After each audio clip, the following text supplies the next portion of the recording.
Grazie mille, buonasera a tutti e a tutte. Io ho preparato la mia presentazione in inglese, dunque, però poi possiamo fare le domande anche in italiano. I'm a PhD student in Brazil, Department of Education, but I have been studying the formation of a Brazilian scientific field.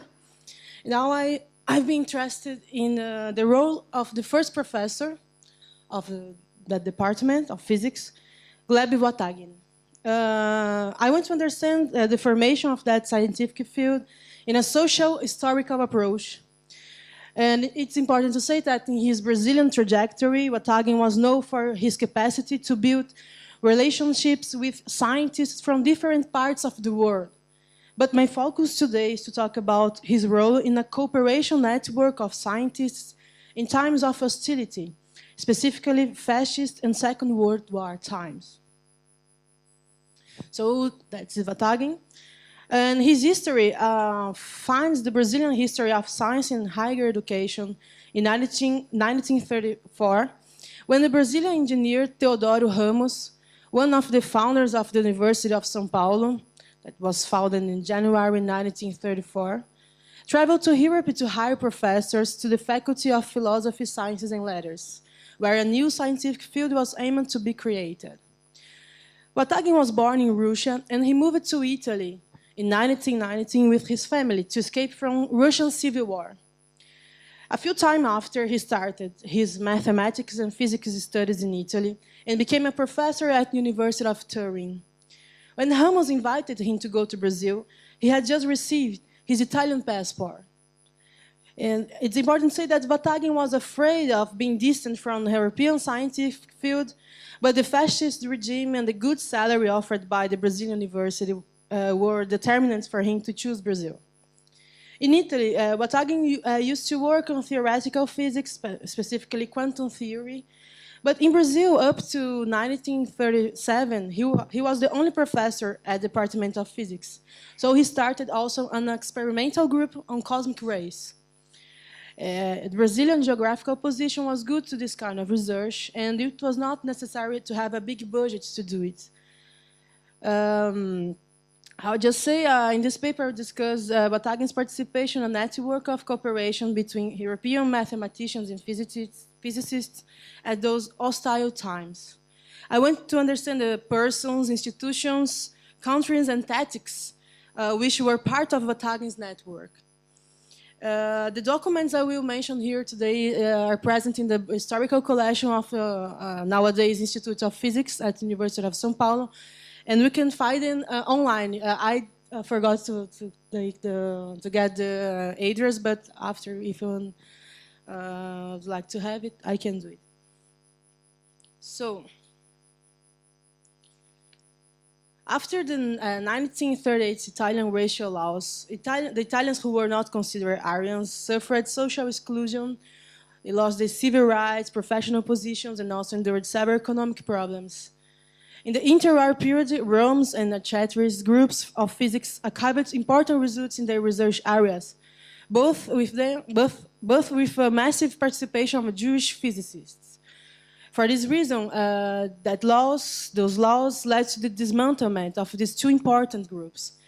And it's important to say that among the destination countries of these Italian physicists were the United States, France, Switzerland, United Kingdom, Tunisia, Morocco, Australia, and India.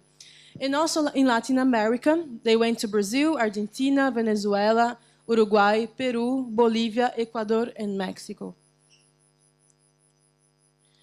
By virtue of his connections with the American physics field, in 1941, the U.S. physicist Arthur Compton went to Brazil to make some cosmic ray experiments and to take part in events and conferences.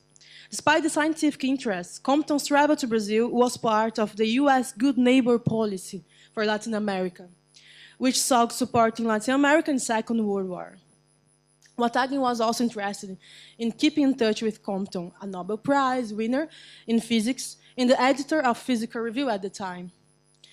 So in January 1942, when Brazil decided to support the United States in the World War II, all the Italian professors who still were at the University of São Paulo had to come back to Italy, with exception of Wataghin for being Russian. In August 1942, Brazil officially entered into the war against the Axis, and from that moment, Wataghin was removed from the direction of the Department of Physics. Some days after, he sent a letter to the dean of the faculty to declare his full support to Brazil and to the Allied powers. And more, he declared himself a Russian citizen. In his own words, "In this difficult time, I want to declare my unrestricted solidarity for Brazil and for the common cause of the United Nations." And more, despite being for 23 years far from my homeland, my dedication and my love for Russia were always dominant elements of my feelings. From 1943, this year, Wataghin's employment contract had this information that I highlighted there. Gleb Wataghin, natural from Russia and of Italian nationality due to naturalization. This kind of information was new at that moment. All the contracts that were made before this year had not this kind of information about the nationality of the professors. So it was, thanks to the war, it was important to say that he was not an Italian, he was Russian. Wataghin's time spent in Italy was fundamental for him to take part in the network of physicists and mathematicians. So since his early years in Brazil, some scientists and professors asked him for help. The first one was the anti-fascist physicist Giuseppe Occhialini, who used to work in Archetris group of physics. Due to his anti-fascist activism, his father asked Wataghin for a position in Brazilian university. So in 1947, the University of São Paulo hired him after Wataghin's intervention. This is Occhialini working on the Department of Physics with a cigarette also. In October 1939, Wataghin saw Menezes de Oliveira from the Brazilian Academy of Sciences to ask him for help in the professional replacement of Professor Giorgio Todesco. In Wataghin's words, university professor of physics at the University of Bologna, and who, by virtue of anti-Jewish legislation currently in force in Italy, lost his professorship. Wataghin emphasized the high quality of his scientific production and his teaching excellence. At the time, some Italian Jews forced to immigrate found some difficulties in obtaining visas to enter Latin America.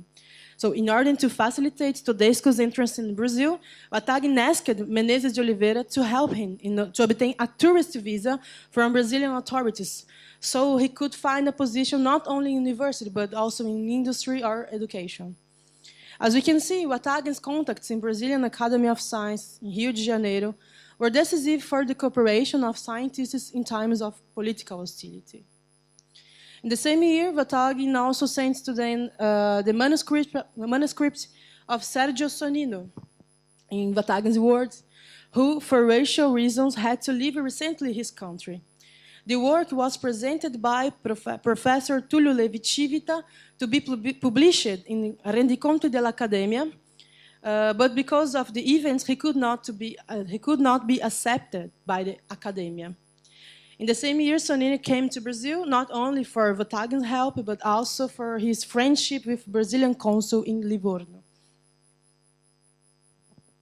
Wataghin's connections with American scientific field was also important to help some French refugee mathematicians, such as André Weil. In a letter sent on January 1942 to Professor John von Neumann from Princeton University, Wataghin reports that, quite recently, in November 1941, the dean of our faculty wrote an invitation to Dr. André Weil and to Dr. Stefan Bergam. Most of these names were recommended to me by Professors Veblen Lefeschitz and Hermann Weil 2 years ago, which means that Wataghin was aware of the hiring process of these professors from the beginning.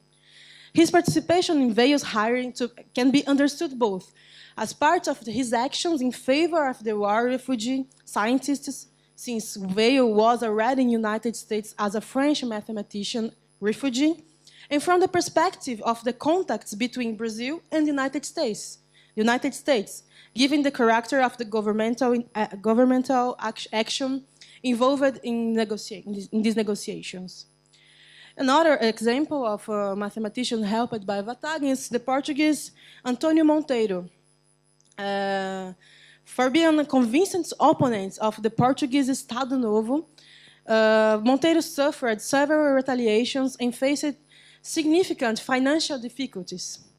Wataghin's contact with the Austrian mathematician Guido Beck, who used to live in Argentina, such as his contacts with Brazilian scientists who were close to the Brazilian political framework, were important to help Monteiro to come to the University of Brazil in Rio de Janeiro in 1945.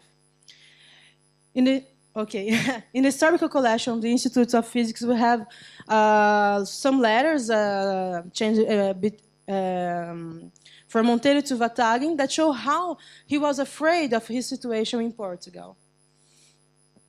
In my final remarks, we don't know if Wataghin was able to help everybody who was looking for him for help. But it's clear for me that he was a reference for a number of physicists and mathematicians affected by the Italian racist laws and by the war. There are other examples on scientists helped by Wataghin, but I choose the most representatives. Wataghin was not the only one to have this kind of initiative. Another example is the mathematician Tullio Levi-Civita, who helped some colleagues to find a workplace in Latin America. And also Max Ascoli, who helped a number of Italian scientists to immigrate to the United States. Wataghin's time in Italy was fundamental for his introduction in a network of scientists, but he was able to help his colleagues only because he was in Brazil, and after 1942, because his Russian nationality. If he had remained identified as an Italian citizen in Brazil, probably he could not remain at the University of São Paulo. So his transition between one and another nationality was very useful to survive and to keep working as a physicist and as a professor in Brazil, despite to help some refugee scientists. Thank you very much for your attention. Sorry for the...